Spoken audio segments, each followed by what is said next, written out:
I can do all things through Christ who strengthens me is a beautiful phrase that we don't always have the right to use. I can do all things through Christ who strengthens me. This phrase is not by chance. You have to be prepared to get there.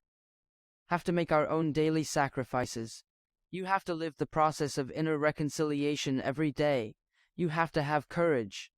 My people, courage is the final result of our possibilities and our limits. Courage is the final fruit of what you have reconciled, of all your defects and qualities. You gather all of this and still you go. And you Lou, and that is what we need to learn. To fight again? Sometimes I think we are numb. Bad things are happening and we are not reacting. It cannot be like this anymore. The time of preparation is extremely important for a person's growth. There is no great human being without preparation.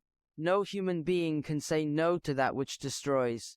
If he is not great, if he is not prepared, enough of this illusion that we can get somewhere without sacrifice, without struggle. It is preparation. It is day by day. If there is something in this life that scares you, that causes you fear, respect it. But do not allow fear to be the determining factor. Because if not, you will remain eternally afraid. Many times our suffering is doubled within us because we feed the experience of fear. It is like you taking a road to get to a certain place. Will there be a curve? Will there be a curve? Will there be a hole? When you want to get somewhere, do you accept the sacrifice? Do you experience any risk? There is no way to get there without the risk. People, when we want something, no one can stop us. When we truly want it, we fight. The problem is that we do not always want it. Sometimes life buries more than death itself. When we are not able to handle life, when we are not able to look at the difficulties we have, when we are not able to look at the difficulties we have, when we do not face our limits in a positive way, when we bow down to our weaknesses, our frailties, when we create the spirit of victim, of poor people, I will not allow life to bury me more than death itself. Do not want a life without suffering. Want a life without suffering. Want a life with struggle. This is what distinguishes honest people in today's world. Those who are able to look at their limits. I have this limit, but the limit is mine.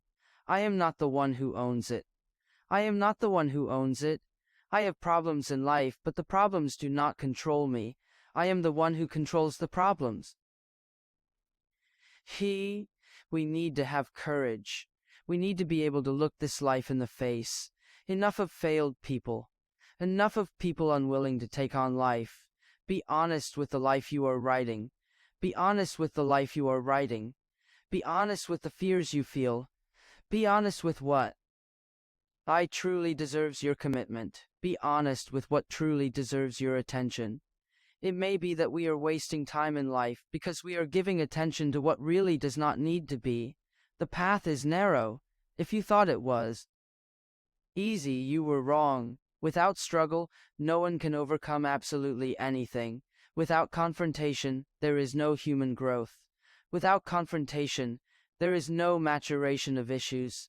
If you run away from yourself, if you run away from your defects, you will probably die much worse than when you arrived. What has life done to you? I'm sorry, I can't change it. Many times we don't get there. The answer is because we haven't asked the right question yet. And take action. Starting today, have the courage to put your suffering on the table. Have the courage to look at it. What is causing this suffering in my life? What is causing this suffering in my life? Where is my fault? Where is my responsibility? During all this that is being bad. Where am I? You going wrong so that this suffering continues inside me? Or is my attitude today causing suffering in the future? Suffering can awaken the most selfish part of us when we only look at what we are going through. After all, people, our EUI is a beautiful way we have of overcoming the tragedy of our lives, is to look at the people who are by our side and try to help them. That is when we make our tragedy a starting point, and not a point of arrival. My tragedy, your tragedy, my pain. Your pain cannot be our point of arrival. It is ours. Many times we do not arrive. The answer is because we have not arrived. The answer is because we have not yet asked the right question. Many times we remain with the wrong answer, with the wrong question. And we will never arrive at the answer, because wisdom teaches us that instead of asking why I am going through this, I should ask myself, how am I going to get through this now? Because nothing can be more dangerous for a human being, for him to forget who he is. If you forget who you are, others will transform you into what they want you to be.